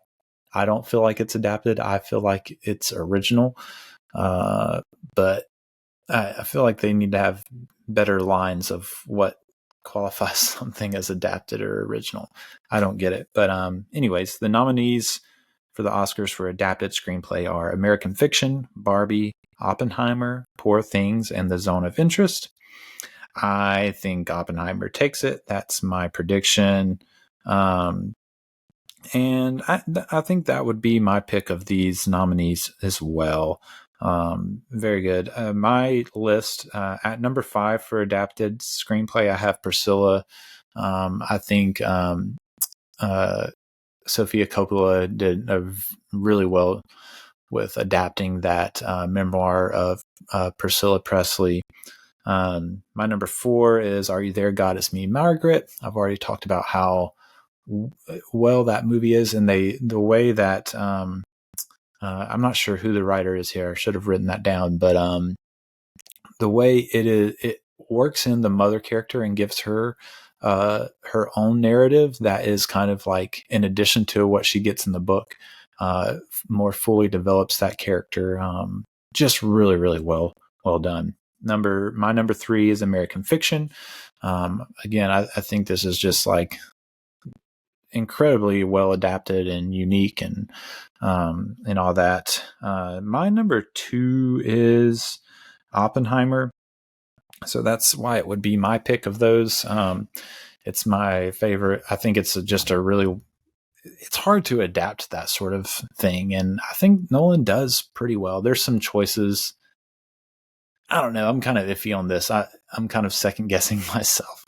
There's some choices made in certain sections that I'm like, I don't know. So I'm second guessing. I might move Oppenheimer down to let's say I'll move it down to 4 and move. This is live. I'm moving my rankings around. So my number 4 is Oppenheimer. My number 3 is Are You There, God? It's Me, Margaret. My number 2 is American Fiction. So I guess American Fiction would be my choice for adapted of the Oscar nominees. Now that I'm kind of thinking about it live as I'm recording. Yeah. Anyways, my number 1, which was not nominated, which I don't understand. It's phenomenally written and adapted, is Killers of the Flower Moon. If you can't tell, I really loved Killers of the Flower Moon because I have it in a lot of these top 5s. But yeah, adapting something like that into a movie like The Killers of the Flower Moon having the history in there, but also like a very compelling and thought-provoking and challenging narrative is just really, really impressive. Original screenplay, I'm going to do a shout out for May December. I think it's a really, really well written movie. It did make my top 5. I guess you could say this is my top 6 because May December would be my 6. But yeah, let me read the nominees because May December was nominated for original screenplay. But anyways, the nominees are Anatomy of a Fall, The Holdovers, Maestro, May December, and Past Lives. My prediction is that Anatomy of a Fall will win. Yeah, that's my prediction. I think it takes it. I don't have a good train of thought for that, but anyway. But yeah, my number 5 would be The Holdovers. Great script, really well written. The dynamic between these 3 characters. My number 4 would be Into the Spider-Verse. I think it's incredibly well written. We're weaving together all these different worlds and narratives and still maintaining a strong central family drama in the middle of it is just really impressive to me. I think it deserves some credit here. My number 3 would be, I guess my number 2 and 3 are kind of tied. I don't know which one I would pick over the other, but my number 2 and 3 are Anatomy of a Fall and Past Lives. Both incredibly well written, both incredibly compelling and thought provoking. Yeah, those are my number 2 and 3. So I really could go either way with because those are both nominees for the Oscars. But my number 1 was a snub, and I'm going with the layered story of Asteroid City. Another Coppola getting some love here because Wes Anderson co-wrote this with Roman Coppola, who's related to Sofia, who I gave an adapted nomination for. That Asteroid City would be my personal winner. I just think it's incredibly well written to write such a layered story like this and have it be sensible and also very funny and also touching at moments. Just incredibly well made. Hello there, listener. Don't you ever want more for your life? Don't you ever dream of surpassing the status of just podcast listener? Well, I've got good news. If you head on over to establishingshotpod.com and click the send a voicemail button on the right side of your screen, you can be featured on the podcast. I'd love to hear from you, whether it's a comment in response to an episode you liked, an opinion of mine you disagreed with, or just a question for me. And if you're too shy to have your voice featured, you can always email me at establishingshotpod@gmail.com. Don't settle for just being a podcast listener. Reach for the stars and get featured on The Establishing Shot. Back to the show. So, let's go to directors. And then we're rounding maybe on our way to third, about to round and go home. Directors, the nominations are Justine Triet for Anatomy of a Fall, Martin Scorsese for Killers of the Flower Moon, Christopher Nolan for Oppenheimer, Yorgos Lanthimos for Poor Things, and Jonathan Glazer for The Zone of Interest. I think this is a lock. I think Christopher Nolan wins for Oppenheimer. I don't think there's really, I don't know, that it just seems like it's a lock. That's who's going to win. And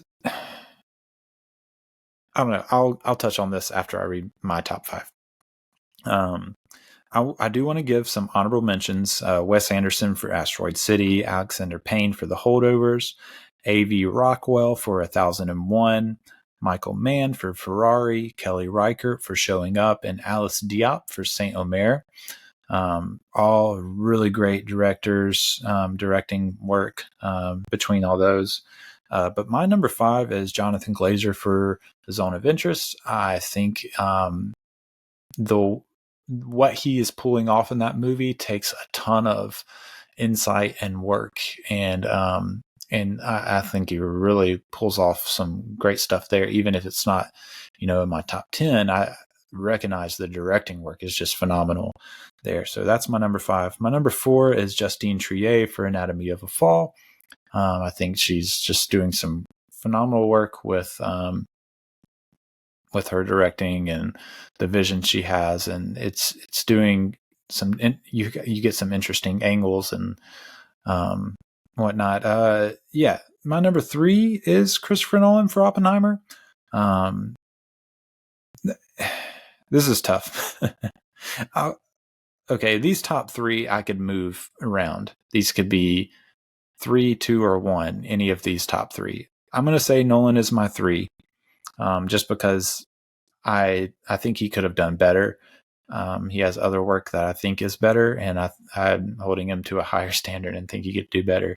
My number 2 is Celine Song for Past Lives. I've already talked about how phenomenal her work is in Past Lives, and being a first-time director is just incredible. And my number 1 is Martin Scorsese, of course, for Killers of the Flower Moon. I just think, I don't know, Scorsese is just one of my favorite directors of all time, and I think he knocks it out of the park here with this one, just like he has many times before. Now, Martin Scorsese is my number 1 here, but he's won Best Director before. So if I had to pick one that is going to win, my prediction is Nolan for Oppenheimer, and I actually kind of want him to win, even though he wouldn't. If I had to rank them, I'm putting Martin Scorsese first. I kind of want Nolan to win his Best Director for this, because it might, he might have more chances. I don't know. Anyways, I want him to win one, so I hope he does. Let's get into the acting categories. So let's start with supporting actors, actor in a supporting role. The nominees are Sterling K. Brown for American Fiction, Robert De Niro for Killers of the Flower Moon, Robert Downey Jr. for Oppenheimer, Ryan Gosling for Barbie, and Mark Ruffalo for Poor Things. I think it feels like a lock that Robert Downey Jr. is going to win for Oppenheimer. My picks. I do have some honorable mentions. RDJ would be an honorable mention for me. The kid from Anatomy of a Fall, Michael Grainer. Jamie Foxx and They Clone Tyrone, which I haven't really mentioned. It was outside of the films I've mentioned, but really interesting, fun movie that doesn't entirely work for me, but I really enjoyed. And I really like Jamie Foxx's supporting role in that one. I think he's hilarious, and just really good. Sterling K. Brown was an honorable mention from American Fiction for me. Holt McCallany from The Iron Claw, who plays Fritz von Erich, the dad, I think has very great in that movie. And then Jamie Bell and Paul Mescal, both in All of Us Strangers, great roles there, great acting. But yeah, my top 5. At number 5, I'm going to put Glenn Howerton from the movie Blackberry. He is playing Jim Balsillie, who Balsillie. I don't know. He just it's just one of those fiery boss performances that it's just really great and fun to watch. My number 4, Robert De Niro in Killers of the Flower Moon.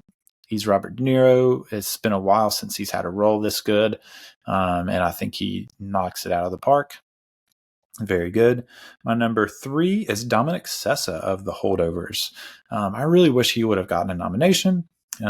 He is just such a revelation as a first-time actor here, playing this kid, and he has great chemistry with the other actors. Just love seeing it. I'm excited to see him do some more work.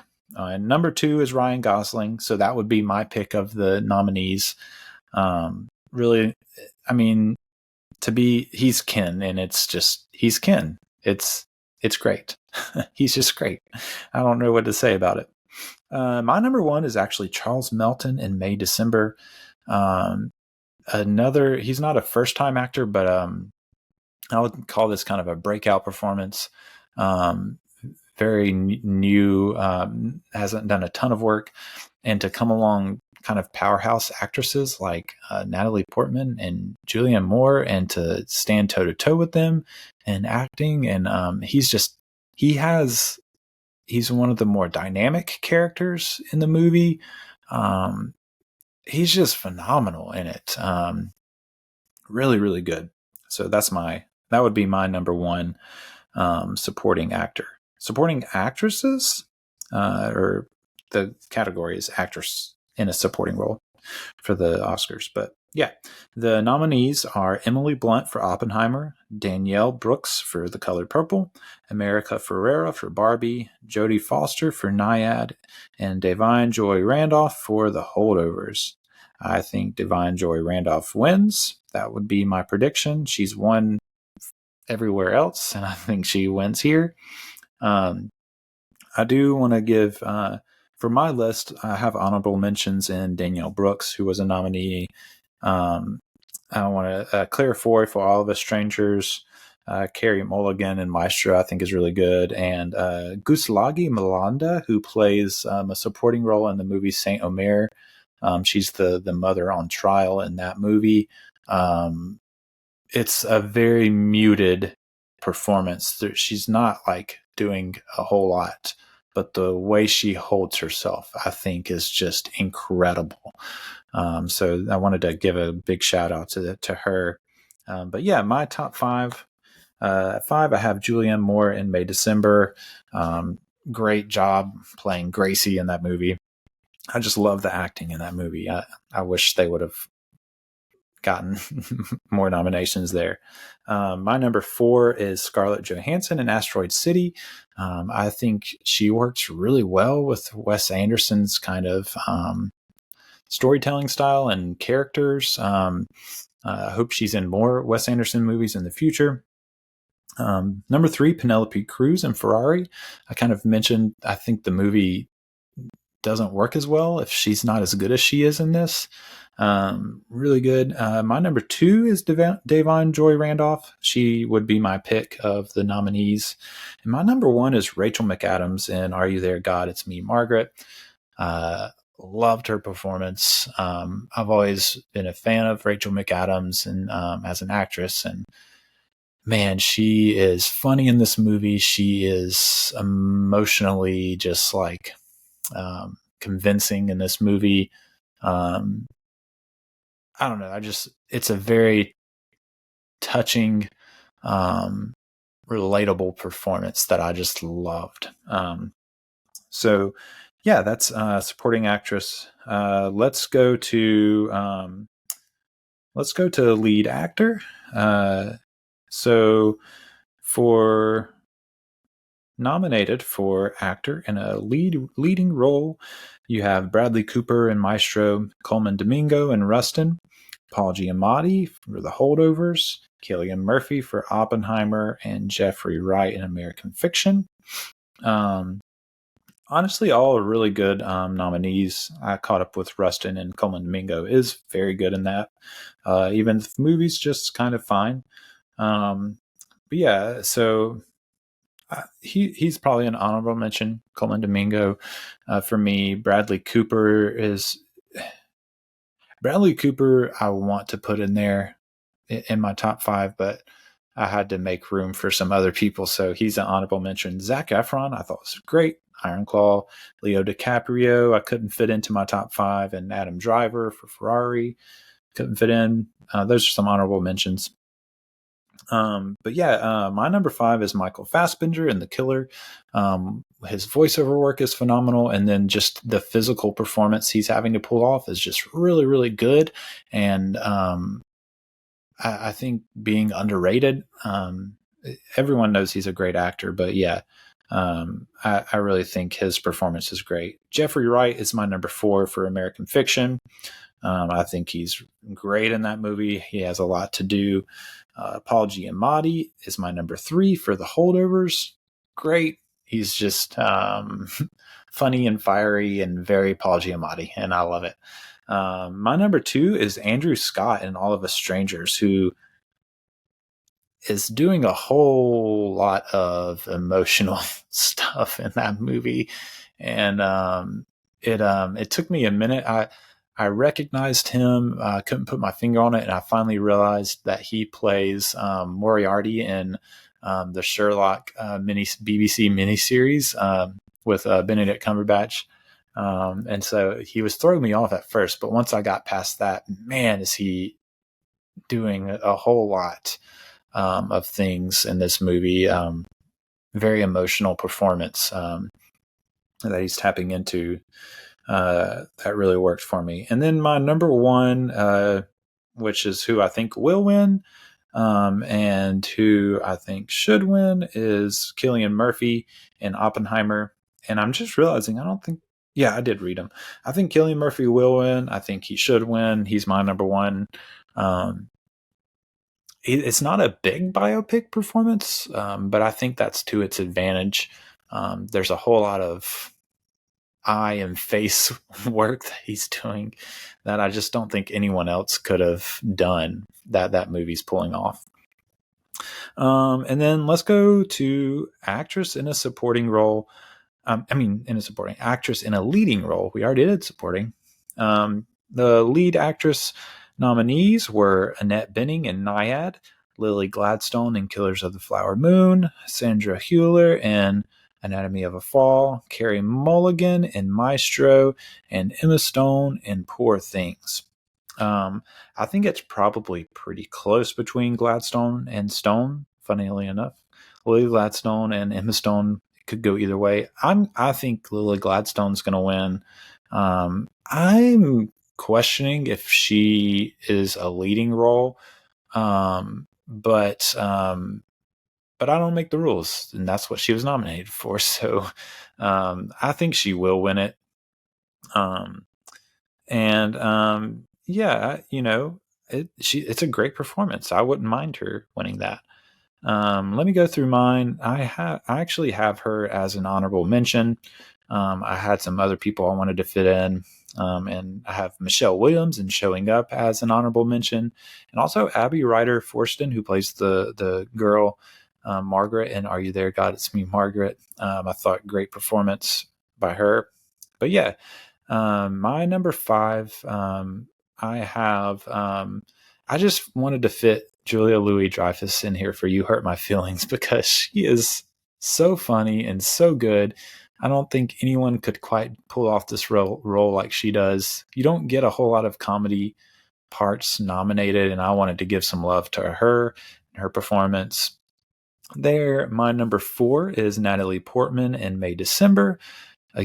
As you can tell, I loved the acting in this movie because I have all 3 of the main people in my top 5s for their categories. But she's just doing her Natalie Portman thing, and it is just phenomenal here, I think. My number 3 is Margot Robbie in Barbie. I do think she should have been nominated. Not sure why she wasn't. Annette Bening in Naiad she's doing a very typical cliche, perfectly fine performance in a biopic in Naiad. But I don't think it's necessarily anything special. So I would have probably wanted Margot Robbie nominated instead of her. But anyway, she's my number 3. I think she's pulling off that Barbie character just so well. My number 2 is Greta Lee in Past Lives. It's not a typical lead actress nominee kind of role. It's nothing big. It's a lot of very subtle things going on. A lot of the way that she's communicating, and I don't know. I just love the performance. It works really well for me. And my number 1 is Tiana Taylor in 1001, a movie that I thought was really, really good. Surprising first-time director. A.V. Rockwell does a great first-time feature director. Great job with that movie. Tiana Taylor is just doing a whole lot.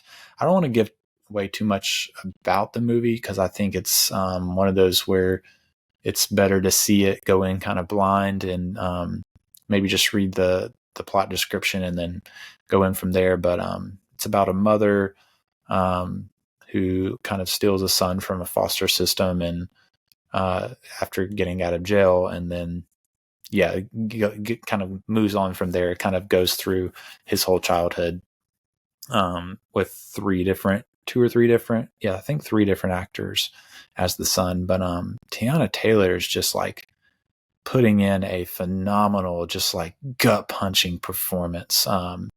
Just like a powerhouse performance. Really, really good. I would love to see her in more stuff. So I wanted her as my number one.